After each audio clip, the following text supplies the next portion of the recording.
إصلاحات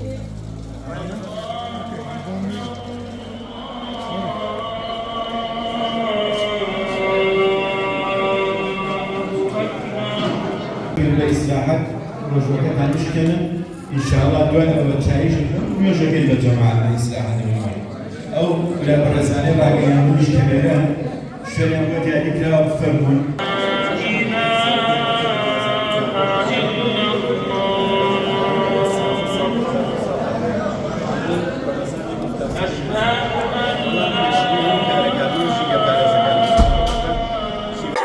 Bismillahirrahmanirrahim. Ramazan'ın 9. gününde Uluslararası Avrupa Yetimhane Derneği olarak Irak Kürdistan Bölgesel Yönetimi'nin Halepçe ilindeyiz.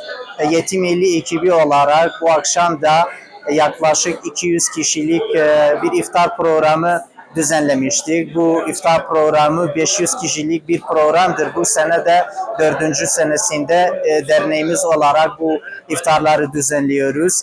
Bu akşam 200 kişilik program olacak. İnşallah gelecek günlerde de başka iftar programları düzenleyeceğiz. Allah sizlerden razı olsun.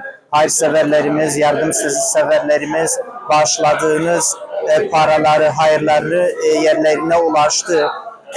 Bu akşam bu iftar programı göründüğü gibi kıyafetlerinden görünüyor. İhtiyacı olan ailelere ve yani çevreyi koruyan insanlara bu iftar düzenlenmişti. Tekrar Allah sizden razı olsun.